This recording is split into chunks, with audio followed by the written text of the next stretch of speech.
Welcome to choice academy. இன்றைக்கி நம்ம பார்க்க போகிற டாபிக் வந்து கிரேட் ரிவோல்ட் 1857 பற்றி பார்க்க போகிறோம். ஓகேங்களா?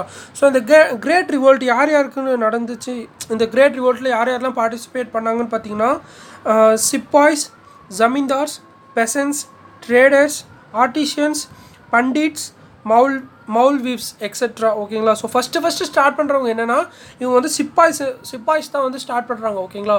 ஸோ இதை வந்து சிப்பாய் மியூட்டனி அப்படின்னு சொல்லுவாங்க. இது எங்கெங்கே நடந்துச்சுன்னு பார்த்தீங்கன்னா the war happened in north, central and western. ஓகேங்களா? ஸோ இந்த north, central and western part of இந்தியாவில் மட்டும்தான் இந்த வார் வந்து நடந்துச்சு. சதனில் வந்து கொஞ்சம் அமைதியாக தாங்க இருந்துச்சு. ஓகேங்களா?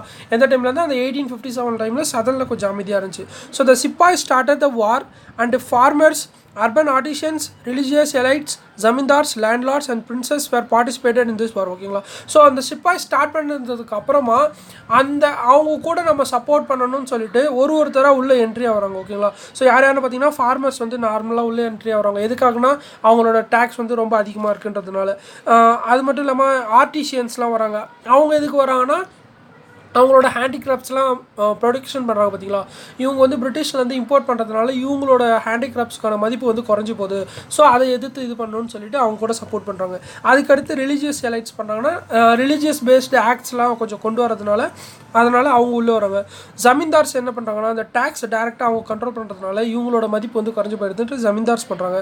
சேம் லேண்ட்லார்ட்ஸும் அதே தான். பிரின்சஸ்னால் பார்த்தீங்கன்னா அவங்களோட கிங்டம் எல்லாம் வந்து அனெக்சேஷன் பண்ணுறதுனால அவங்க வந்து பார்ட்டிசிபேட் பண்ணுறாங்க. ஸோ ஓகேங்களா? ஸோ இதெல்லாம் தான் வந்து ரிவோல்ட் 1857 வந்து ஷார்ட் யார் பார்ட்டிசிபேட் பண்ணாங்கன்னு பார்த்துருக்கோம். ஸோ இந்த கிரேட் ரிவோல்ட் 1857 பற்றி ஒருத்தர் சொல்லியிருக்காரு. யாருன்னு பாருங்கள், இவர் வந்து adjutant general of the Bengal army. அவரோட பேர் என்னென்னா கலனல் மாலேசன் அப்படின்றவர் ஒரு பேம்ப்ளெட் ரிலீஸ் பண்ணுறாரு. அந்த பேம்ப்ளெட் நேம் பார்த்தீங்கன்னா the making of the Bengal army remarked அப்படின்னு சொல்லிட்டு ஒரு டைட்டிலோட பேம்ப்ளெட் ரிலீஸ் பண்ணுறாரு. அந்த பேம்ப்ளெட்டில் என்ன சொல்லியிருக்காங்கன்னா a military mutiny speedily change its character and become a national insurrection. ஓகேங்களா?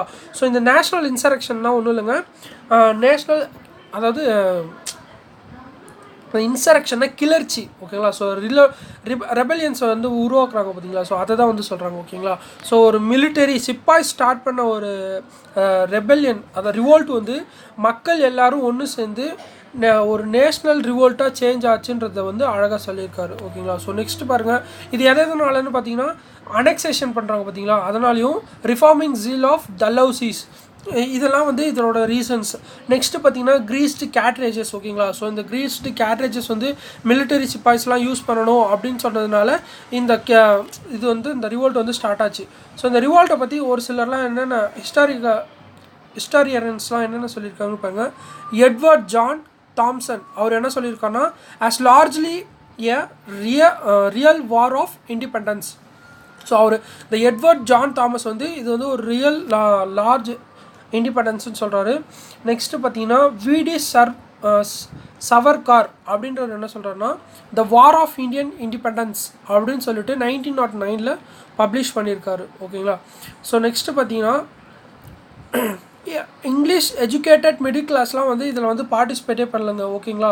அதுக்கப்புறம் இல்லாமல் இந்த nationalist historians campaigned this argument as the first war of Indian independence. So இந்த வந்து மிடில் கிளாஸ் எஜுகேட்டட் மென்லாம் வந்து இந்த ரிவோல்ட்டில் வந்து பார்ட்டிசிபேட் பண்ணல. அது மட்டும் இல்லாமல் நேஷ்னல் ஹிஸ்டாரியன்ஸ்லாம் என்ன சொல்கிறாங்கன்னா இந்த கிரேட் ரிவோல்ட் 1857 தான் வந்து the first war of Indian independence அப்படின்னு சொல்லிட்டு சொல்கிறாங்க. ஓகேங்களா? இதோ ஃபஸ்ட்டு பாருங்கள், டெரிட்டோரியல் அக்ரேடைஸ்மெண்ட் அப்படின்னு சொல்லிட்டு இதோட காசஸ் ஆஃப் த ரெபிலியன் சொல்லிட்டு ரெபிலியன் என்னென்னு சொல்லிட்டு சொல்கிறாங்க. ஓகேங்களா? ஸோ ஃபஸ்ட்டு என்ன சொல்கிறாங்கன்னா அனெக்சேஷன் ஆஃப் அவுத் வந்து அனெக்சேஷன் பண்ணுறதுனால வர ப்ராப்ளம் வச்சு சொல்கிறாங்க. ஸோ ஓகேங்களா? இதில் என்னென்னு பாருங்கள், annexation of Oudh and Jhansi by Dalhousie employing the doctrine of lapse and humiliating treatment meted out to Nana Sahib, the last Peshwa's adopted son, produced much dissatisfaction. ஓகேங்களா? So இந்த the doctrine of lapse அப்படின்னா என்னென்னு பார்த்தீங்கன்னா ஒரு kingdom இருக்குதுன்னு வச்சுக்கோங்களேன். அதோட ruler வந்து லாஸ்ட்டு மேல் ரூலர் வந்து இறந்துடுறாங்கன்னா அதுக்கு மேலே யாரும் ரூல் பண்ணுறதுக்கு ஆள் கிடையாது ஓகேங்களா. ஸோ ஃபீமேல் ரூலர் ரூல் பண்ணாலும் பட் மேல் ரூலர் வந்து இறந்து போயிட்டாங்க அப்படின்னா அந்த கிங்டம் வந்து பிரிட்டிஷ் வந்து தானாக வந்து அனெக்ஸ் பண்ணிக்கலாம் அப்படின்னு சொல்லிட்டு ரிலீஸ் பண்ணது தான் இந்த டாக்ட்ரின் ஆஃப் லேப்ஸ் அப்படின்ற ஒரு ஆக்ட் ஓகேங்களா.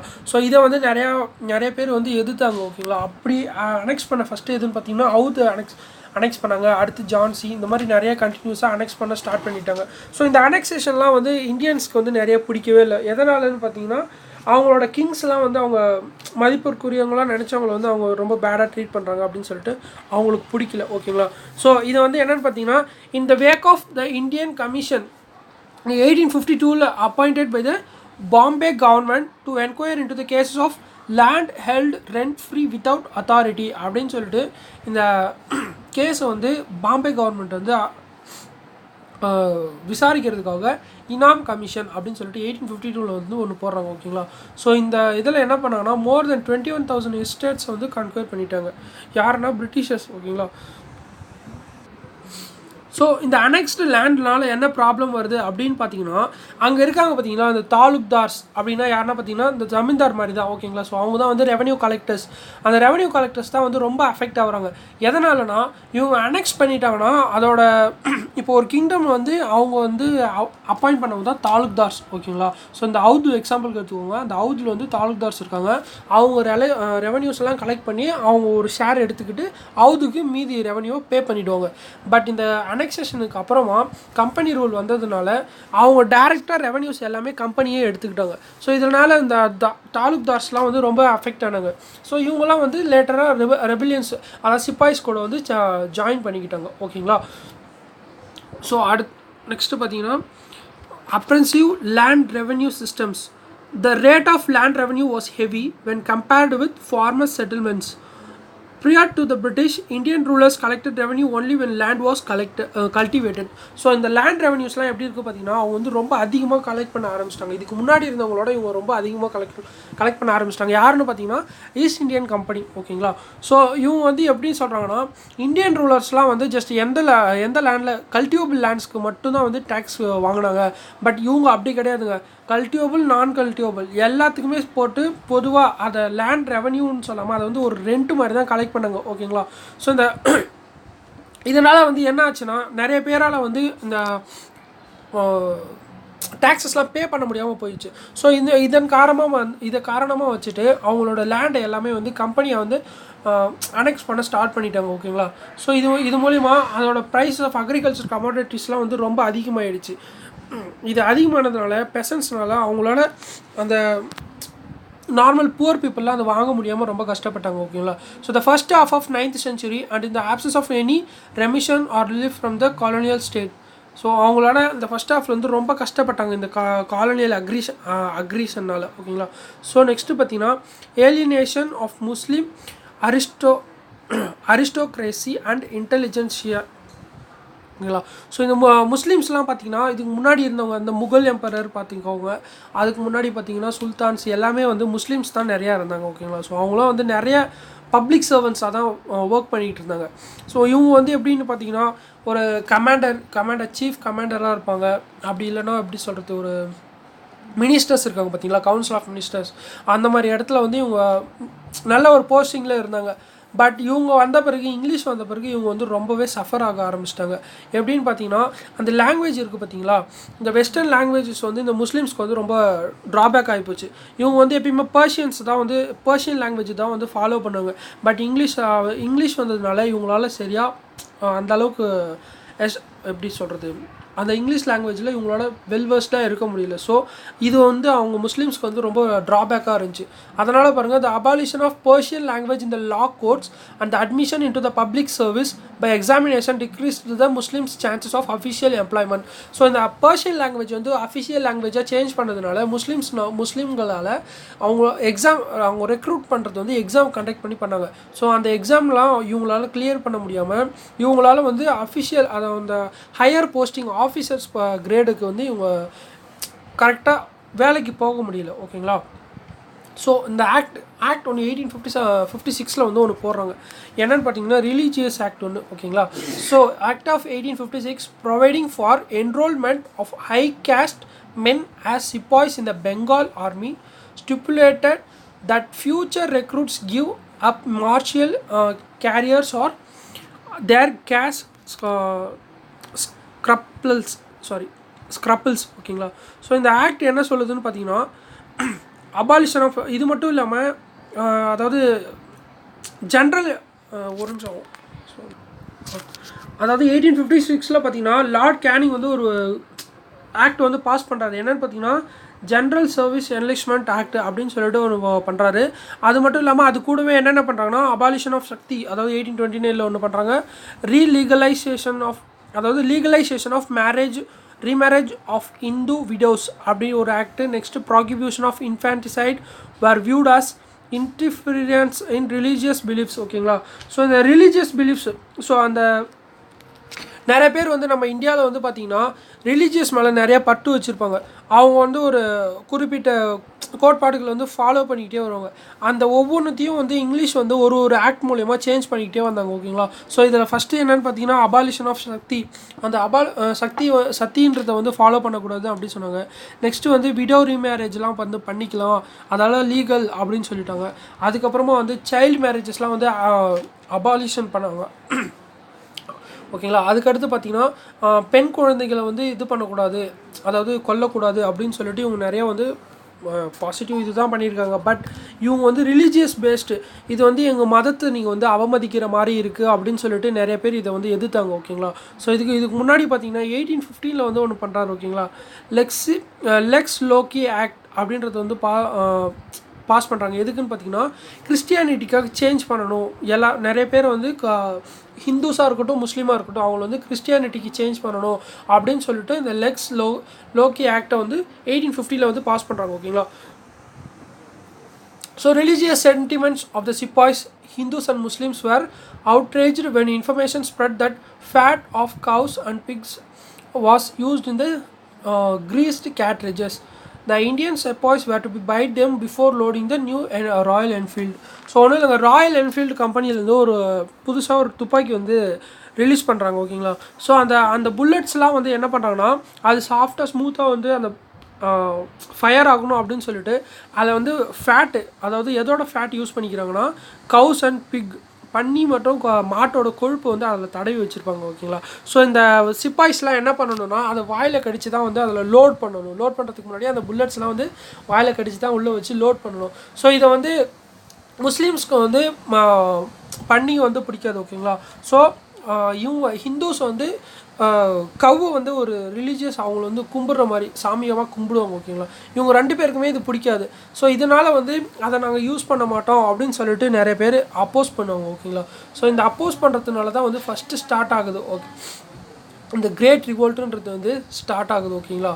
திஸ் வாஸ் வியூடு இது எதனாலன்னு பார்த்தீங்கன்னா இந்த மாதிரி எல்லாம் பண்ணால் தான் வந்து இப்போது நிறைய பேர் வந்து இந்த பன்னி கொழுப்பு இந்த மாட்டு கொழுப்பு நிறைய பேர் தீண்டிட்டாங்கன்னா அவங்களோட மதத்தை சார்ந்தவங்க என்ன சொல்லுவாங்கன்னா நீ என் மதத்தை சார்ந்தவனாக இருந்தால் இந்த மாதிரி பண்ணியிருக்க மாட்டா அப்படின்னு சொல்லிட்டு ஒன்று நாங்கள் எங்கள் மதத்துலேருந்து நீக்கிறோம் அந்த மாதிரி சொல்லிவிடுவாங்கன்னு சொல்லிட்டு இவங்க வந்து இந்த இப்படி பண்ணால் இவங்க கிறிஸ்டியானிட்டிக்கு சேஞ்ச் ஆவாங்க அப்படின்னு சொல்லிட்டு இது ஒரு மாஸ்டர் பிளானுங்க ஓகேங்களா.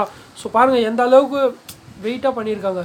ஸோ இந்த cartridge affair turned out to be a trigger factor of the rebellion. So இந்த கேட்ரேஜை வச்சுட்டு ஃபஸ்ட்டு ரெபெலியனாக சேஞ்ச் ஆகிறதுக்கு காரணமே வந்து இந்த ஒரு சின்ன புல்லட் தாங்க ஓகேங்களா.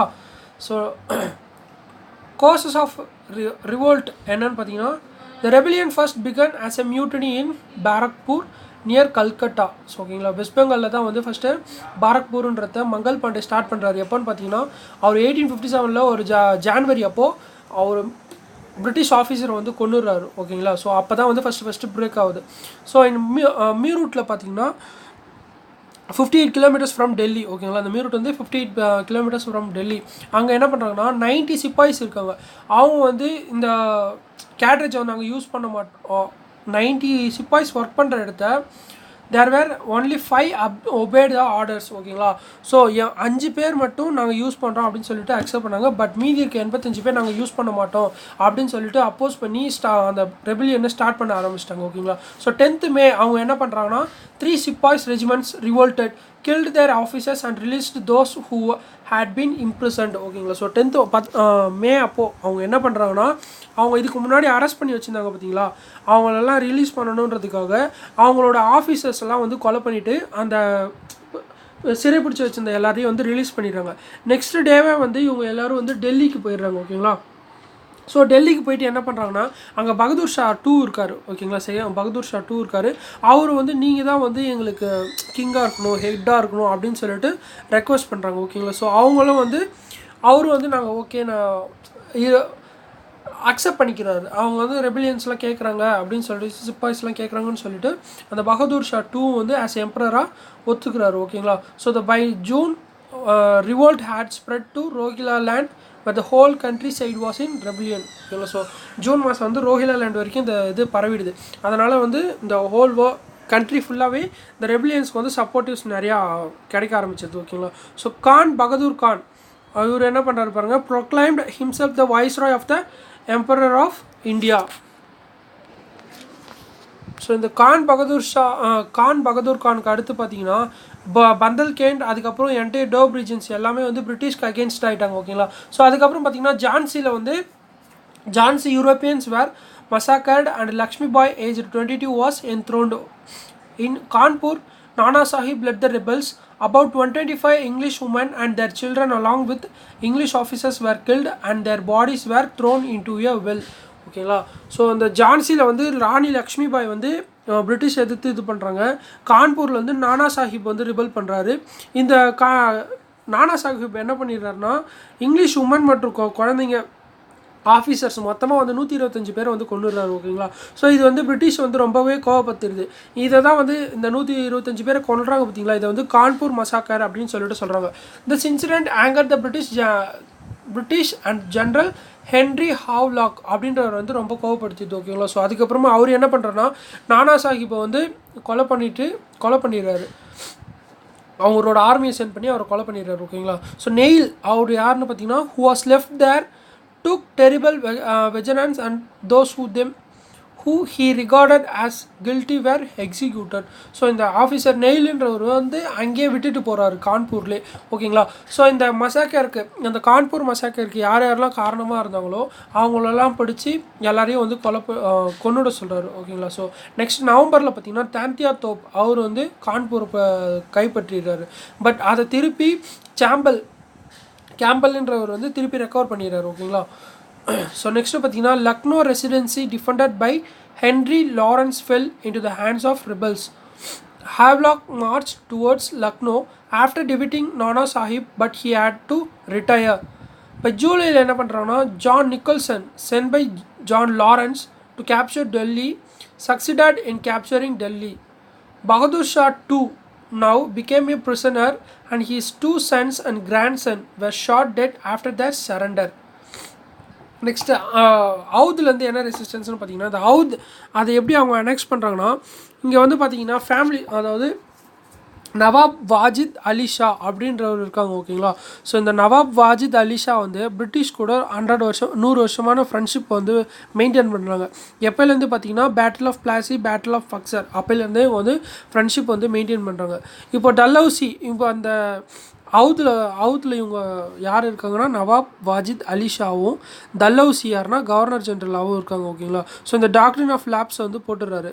அந்த டைமில் போட்டுட்டதுக்கு அப்புறமா இந்த நவாப் இருக்காங்க பார்த்தீங்களா அவுதில், அவர் வந்து ரொம்ப ஜாலியான ஆள். ஓகேங்களா. ஸோ அவர் வந்து எப்படின்னா, அவரோட கோட்டையில் இருக்கிற மேக்ஸிமம் டைம் வந்து டான்ஸிங்லேயும் கல்ச்சுரல் ஆக்டிவிட்டீஸ்லையும் நிறையா பார்ட்டிசிபேட் பண்ணி அதை பார்த்துக்கிட்டே பொழுது போய்கிட்டு இருப்பார். ஸோ இதை காரணமாக வச்சு டல்ஹவுசி என்ன பண்ணுறாருனா, டாக்ட்ரின் ஆஃப் லேப்ஸ் அந்த ஆக்ட் மூலியமாகவும், அது மட்டும் இல்லாமல் மிஸ்மேனேஜ்மெண்ட் அப்படின்னு சொல்லிட்டும் இந்த அவுதை வந்து நவாப் கிட்டேருந்து வாங்கிடுறாரு. ஓகேங்களா. ஸோ இதனால் என்ன ஆகுதுன்னா, அங்கே வந்து வேலை செய்கிறாங்க பார்த்தீங்களா சோல்ஜர்ஸ் வந்து அவுதுலேருந்து போகிறாங்க பார்த்தீங்களா, அங்கே போகிறவங்க எல்லாருக்குமே வந்து சரியாக சம்பளம் கொடுக்காமல் இருக்கிறது கிடையாது. ஓகேங்களா. ஸோ சம்பளம் கொடுக்குறது வந்து ரொம்ப கம்மியாக கொடுக்குறாங்க. அப்படியே அவங்களுக்கு சம்பளம் கொடுத்தாலும் வீட்டில் இருக்காங்க பார்த்தீங்களா அவங்களுக்கு சரியாக போயிடும். ஓகேங்களா. ஸோ அவங்களுக்கு சரியாக போயிடுறதுனால இவங்க கொடுக்குற காசு மொத்தமாக வீட்டுக்கு போயிடும். அந்த வீட்டுக்கு போயிடுறதுனால சோல்ஜர்ஸ்க்கு வந்து கையில் காசு எதுவுமே இல்லாமல் இருக்கும். ஓகேங்களா. ஸோ இதனால் என்ன ஆகுதுன்னா, அவங்க ஜஸ்ட்டு ஒரு எப்படி சொல்கிறது, பெசன்ட் இன் யூனிஃபார்ம் அப்படின்னு தான் சொல்கிறாங்க. எப்படின்னா, இந்த பெசன்ட் இன் யூனிஃபார்ம்ஸ் எதனால் சொல்கிறாங்கன்னா ஒரு ஃபேமிலியிலேருந்தும் கண்டிப்பாக ஒரு சோல்ஜர் வந்தே ஆகணும் அப்படின்னு சொல்லிட்டு இந்த டல்ஹௌசி சொல்லிடுறாரு. ஸோ இதனால் வந்து நிறைய பேர் போயிடுறாங்க ஓகேங்களா. ஸோ இவங்களுக்கு வந்து அவங்க வீட்டில் இருக்கிறவங்க பேசுகிறவங்களுக்கு எந்த ஒரு அளவும் பண்ண மாட்டாங்க. அவங்க வந்து வீட்டில் போயிட்டு டேக்ஸாக கலெக்ட் பண்ணிடுறாங்க. இவங்க சம்பளம் வாங்கிட்டு அதை இவங்க வீட்டுக்கு கொடுத்துட்டாங்கன்னா அந்த வீட்டுக்கு கொடுக்குறதுல வந்து அவங்க டேக்ஸுன்ற பேரில் கலெக்ட் பண்ணிவிட்டு திருப்பி அதை வந்து கவர்மெண்ட்டே எடுத்துக்கிறாங்க. ஸோ இதனால் வந்து இந்த சோல்ஜர்ஸ்க்கும் பெனிஃபிட் இல்லை, அவங்க ஃபேமிலிக்கும் பெனிஃபிட் இல்லை. இவங்க ஜஸ்ட் ஒரு ஃப்ரீயாக வேலை பார்த்து தர மாதிரி தான் இருக்குது. அப்படின்ற காரணத்தினால இதை வந்து பெசன்ட் இன் யூனிஃபார்ம்ஸ் அப்படின்னு சொல்லிட்டு சொல்லுவாங்க. ஸோ இதனால் இந்த ஹவுது அனெக்சேஷன் பண்ணுறதுனால என்னென்ன பிரச்சனை வருதுன்னு பார்த்தீங்கன்னா, இந்த தாலுக்தார்ஸ் ஏற்கனவே சொல்லியிருக்கோம் பார்த்தீங்களா, இந்த நவாப் அப்பாயிண்ட் பண்ண தாலுக்தார்ஸ் தான் வந்து ரொம்ப அஃபெக்ட் ஆனாங்க. ஸோ அவங்க என்ன பண்ணுறாங்கன்னா, இந்த தாலுக்தார்ஸ் எல்லாமே வந்து பேகம் ஹஸ்ராட் மஹால் அப்படின்றவங்க கூட ஜாயின் பண்ணிடுறாங்க. அவங்க யாருன்னா ஒய்ஃப் ஆஃப் நவாப் வாஜித் அலி ஷா ஓகேங்களா. ஸோ அவங்களோட ஒய்ஃப் வந்து ரெபல் பண்ண ஆரம்பிக்கிறாங்க. ஸோ அவங்க ரெபல் பண்ணுறப்போ அவங்களுக்கு சப்போர்ட்டாக இந்த எல்லா தாலுக்தார்ஸும் லேண்ட்லார்ட்ஸ் எல்லாமே வந்து லக்னோவில் பிரிட்டிஷ்க்கு அகெயின்ஸ்டாக ஃபைட் பண்ணுறாங்க. ஸோ இதில் என்ன ஆச்சுன்னா, majority of the sepoys were from peasant families in the villages of Oudh. The grievances of the peasants had affected them ஓகேங்களா. ஸோ இதனால் என்னாச்சுன்னா பெசன்ஸோட நிலைமை ரொம்பவே மோசமாயிடுச்சு. ஸோ இதுக்கப்புறமா பாருங்கள், இந்த பெசன்ஸ் எல்லாமே என்ன பண்ணாங்கன்னா பேகம் ஆர்ஜாத் மஹாலுக்கு தான் சப்போர்ட் பண்ணாங்க ஓகேங்களா. ஸோ இவங்க ஃபைட் பண்ணுறதை வந்து யார் லீட் பண்ணாங்கன்னு பார்த்தீங்கன்னா, ராஜா ஜெய்லால் சிங் அவர் தான் வந்து லீட் பண்ணுறாரு அந்த க்ரூ எல்லாம்.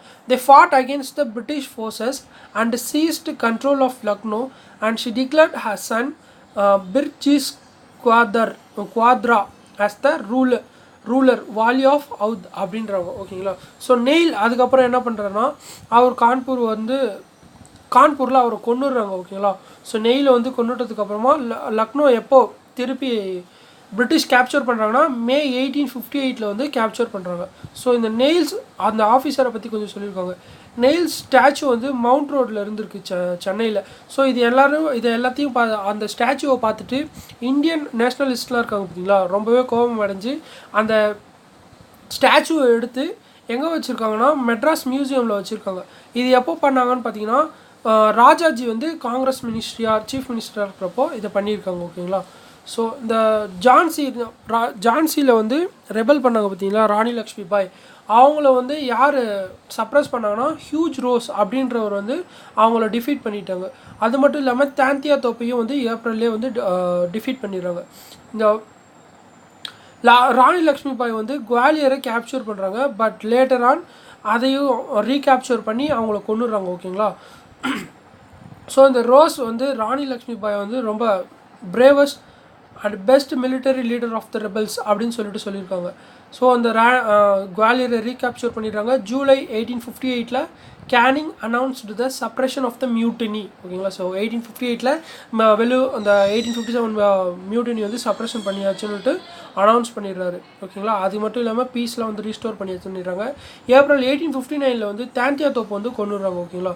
ஸோ இந்த பகதூர் ஷா 2 அவங்க என்ன பண்ணுறாங்கன்னா செப்டம்பர் 1857 வந்து அவர் வந்து அரெஸ்ட் பண்ணிடுறாங்க. அது மட்டும் இல்லாமல் ரங்கூன் மியான்மருக்கு வந்து சென்ட் பண்ணிடுறாங்க. அங்கே போயிட்டு நவம்பர் 1862 அதாவது 87 வயசில் அவர் செத்து போயிடுறாரு ஓகேங்களா. ஸோ அவர் செத்து போனதுக்கப்புறமா முகல் டைனஸ்டி மொத்தமாக முடிஞ்சிருச்சு. அதுக்கப்புறம் யாருமே கிடையாது ஓகேங்களா. ஸோ குயின்ஸ் ப்ரொக்ளமேஷன் எப்போ வருதுன்னு பார்த்தீங்கன்னா 1858 அப்போது குயின்ஸ் ப்ரொக்ளமேஷன் வருது. ஸோ அதை வந்துட்டு அவங்க என்ன ராயல் தர்பார் அப்படின்னு சொல்லிட்டு அலகாபாத்தில் நடக்குது ஓகேங்களா. ஸோ அந்த அலகாபாத் வந்து எப்போ நடக்குதுன்னா நவம்பர் 1 1858 நடக்குது. இந்த குயின்ஸ் ப்ரொக்ளமேஷனை வந்து லார்ட் கேனிங் அவர் வந்து படிக்கிறாரு, அந்த ராயல் தர்பாரில் வந்து படிக்கிறாரு.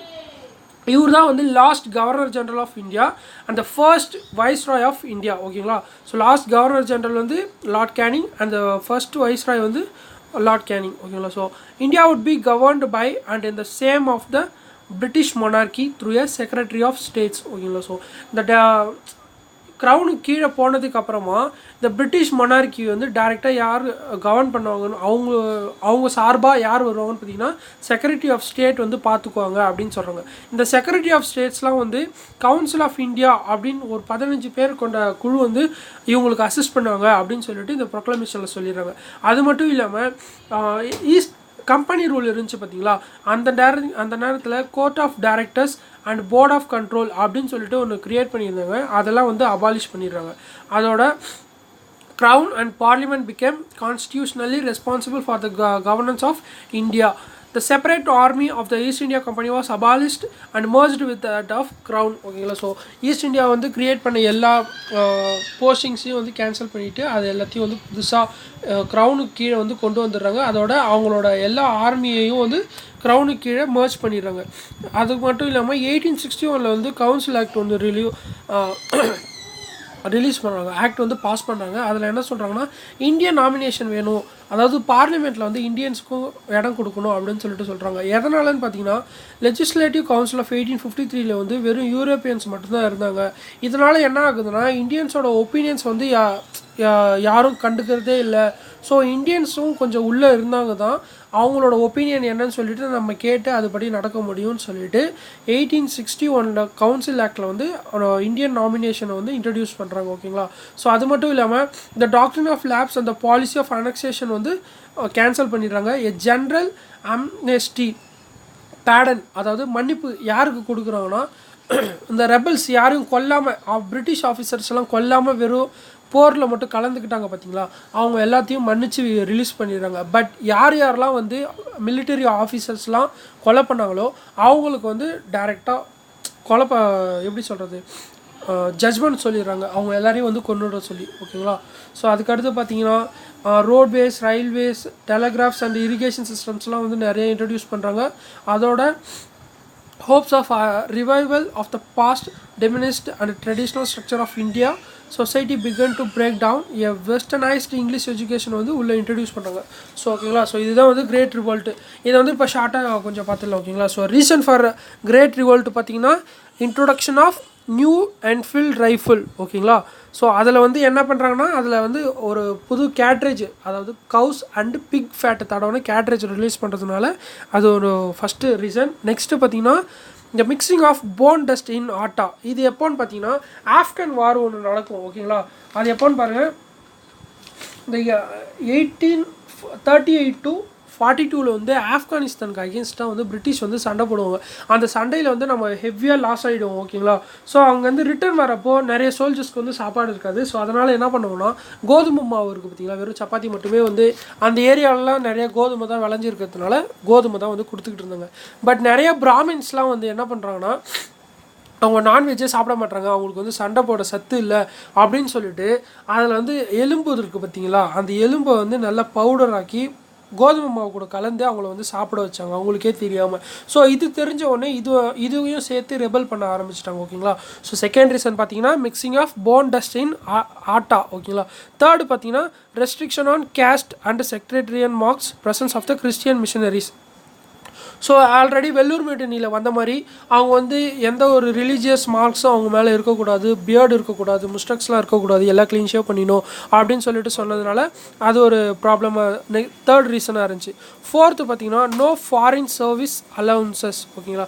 ஸோ அந்த ஃபாரினர்ஸ்லாம் வேலை செஞ்சாங்க பார்த்தீங்களா, அவங்க யூரோப்பியன்ஸ்லாம் வேலை செஞ்சாங்கன்னா அவங்களுக்கு தனியாக சம்பளம் வந்து ரொம்ப அதிகமாக கொடுத்தாங்க, அதுவே இந்தியன்ஸ்க்கு வந்து ரொம்ப கம்மியாக கொடுத்தாங்க. அது மட்டும் இல்லாமல் இவங்க வெளியூரில் போயிட்டு வேலை செஞ்சாங்கன்னா ஃபாரினர்ஸ்க்கு மட்டும் பாட்டா எக்ஸ்ட்ரா அமௌண்ட் கொடுப்பாங்க, இந்தியன்ஸ்க்குலாம் கொடுக்கறதில்ல.